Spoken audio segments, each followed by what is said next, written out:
राष्ट्रीय स्वयं उनका मूल स्थान कंदकुर्ती था। तो जैसे नागपुर से संघ प्रारंभ हुआ, नागपुर में डॉक्टर हेडगेवार रहे, पहले कार्यकर्ता नागपुर में ही उन्होंने तैयार किए। तो नागपुर में उनका स्मारक है, होना सुसंगत है, स्वाभाविक है, और सबको पता है कि नागपुर में उनका स्मारक है, वो देखने के लिए आते हैं। मूल स्थान उनका कंदकुर्ती था, और इसलिए कंदकुर्ती में भी स्वाभाविक रूप से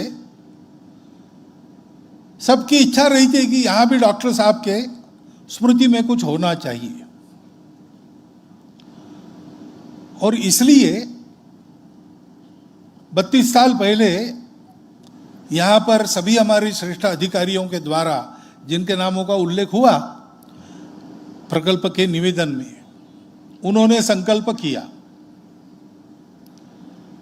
और उस संकल्प की पूर्ति का प्रारंभ संयोग से 32 साल बाद उसी तारीख को 11 अप्रैल को आज हम लोग अनुभव कर रहे हैं। 32 साल पहले 11 अप्रैल को ही ऐसा तय हुआ था, ये मुझे पता नहीं था। यहां आने के लिए किस दिन आना, ये जब तय करना था, तो ये दिन सबसे सुविधा का मुझे था, इसलिए मैंने चुना। लेकिन संयोग ऐसा है, ये मुझे पता नहीं था। और एक संयोग है जो पहले मुझे पता नहीं था। आज यहां आने पर मुझे पता चला, चित्र प्रदर्शनी देखते समय उसमें कंदकुर्ती का इतिहास है। तो गरुड़ की माता विनता की मुक्ति इसी भूमि पर से हुई।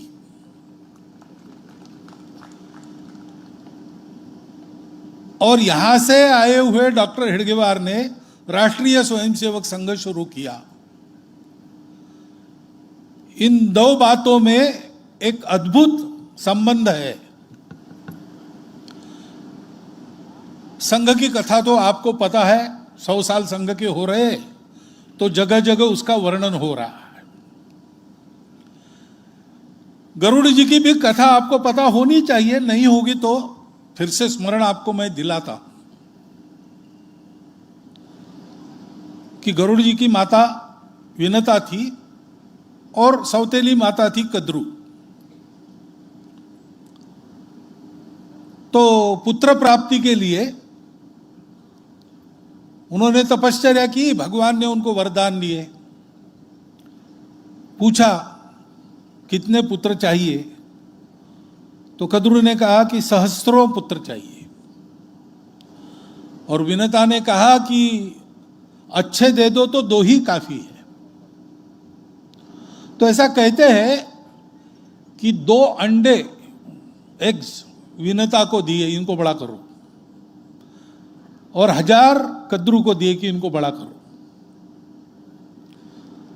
तो उन पुत्रों को बड़ा करने में कद्रू के जो अंडे थे 1000, वो 6 महीने में तैयार हो गए, फूट गए। उसमें से संतति निकली, वो सर्प रूप थी, जमीन पर ही रेंगती थी, आसमान की ओर नहीं देखती थी, जमीन में ही उनका सब कुछ था। कोई आसमान में बड़ा एक आधा नक्षत्र देखना, उसके ओर जाने की सोचना वगैरह, इसके लिए वो नहीं थे।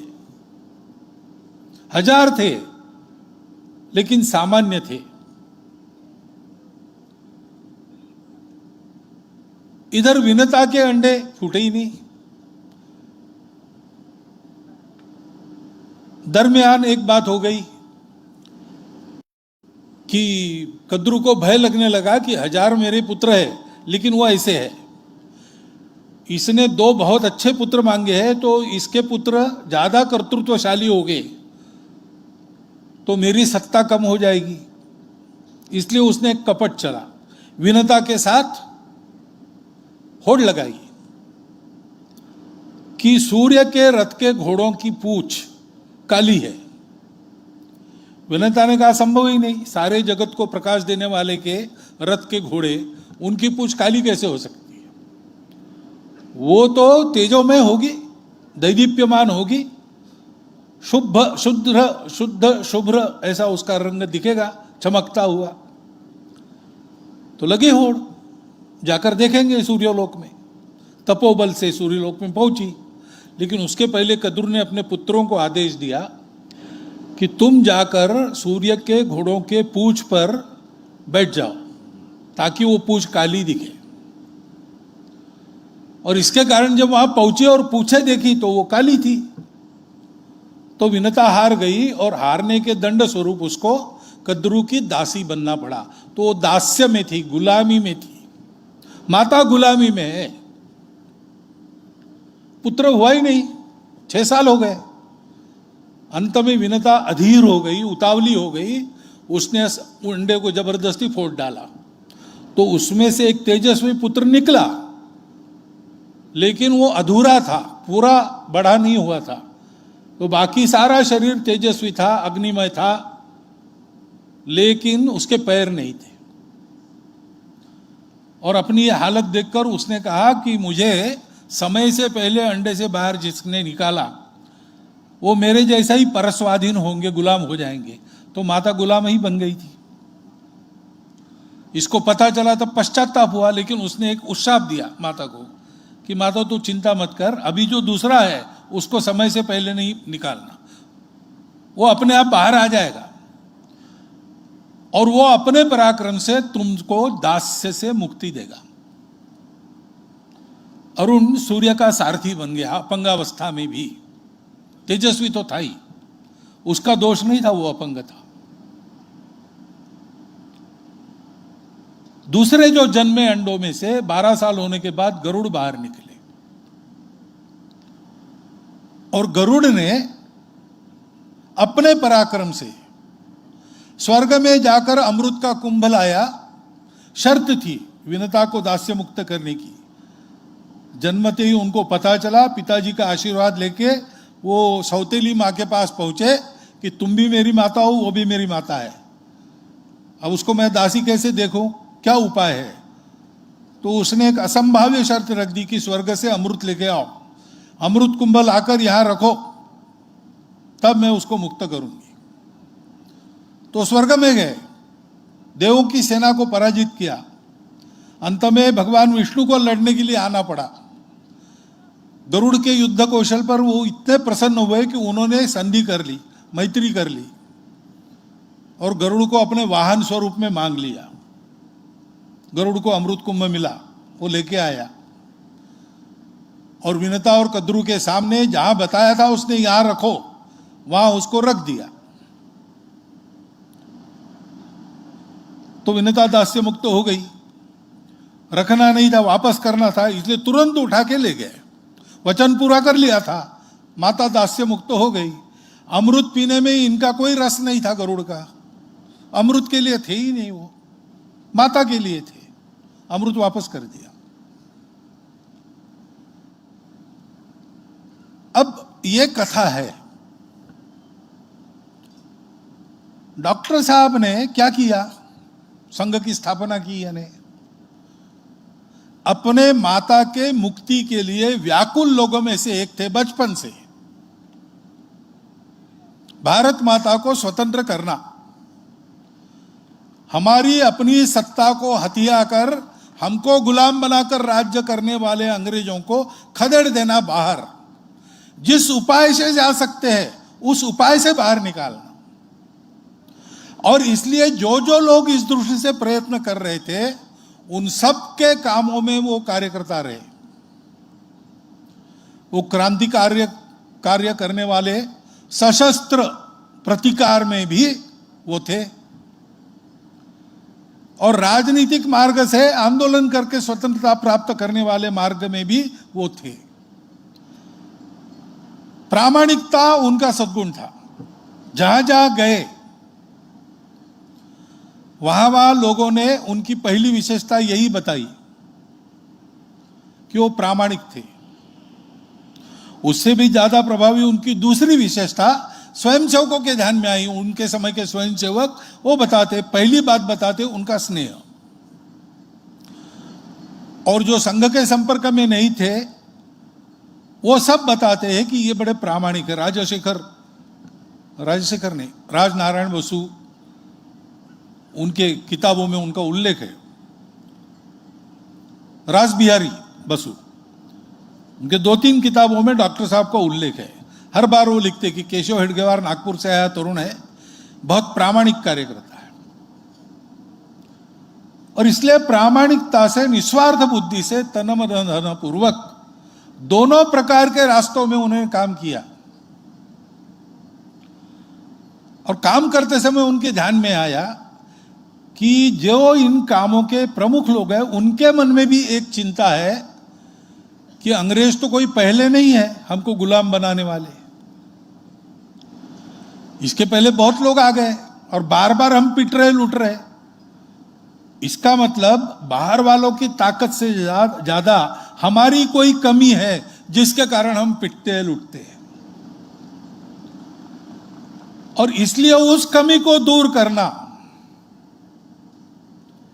हिंदू समाज में एकता की कमी है।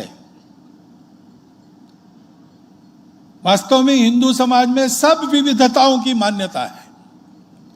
आपकी भाषा कोई हो, आपकी पूजा कोई हो, खान पान रीति रिवाज कोई हो, सब बातों में हिंदुत्व कहता है कि सब रास्ते सही है, अपने रास्ते पर पक्के रहो, दूसरों के रास्तों का सम्मान करो, तकलीफ मत दो, मिलजुल कर चलो।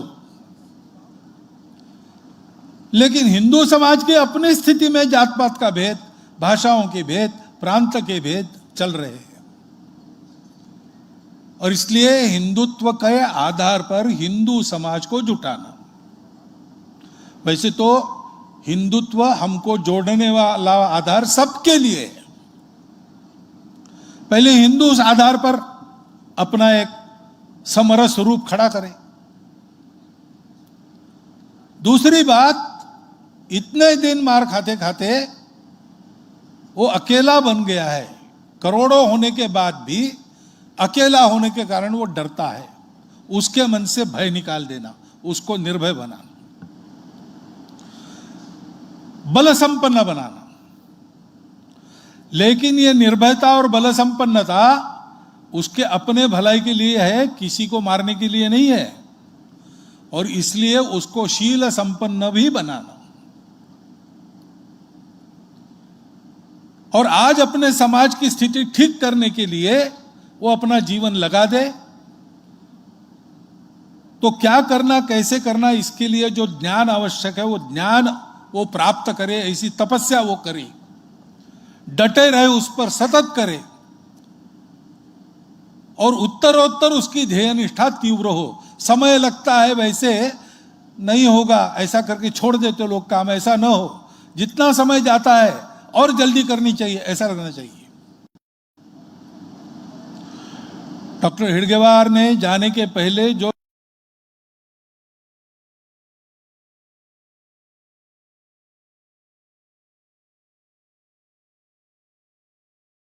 संघ की प्रार्थना निश्चित की, सबकी बैठक होने के बाद,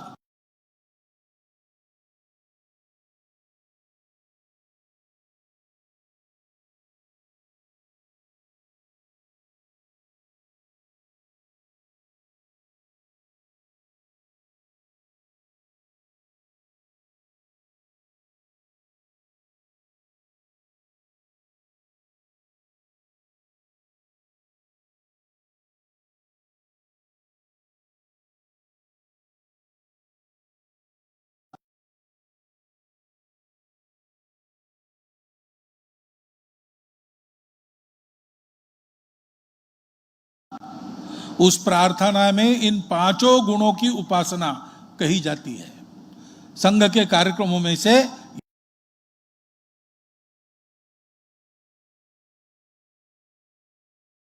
ये सब गुण उत्पन्न होते हैं समाज में।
संघ की शाखा में आने वाले लोगों में।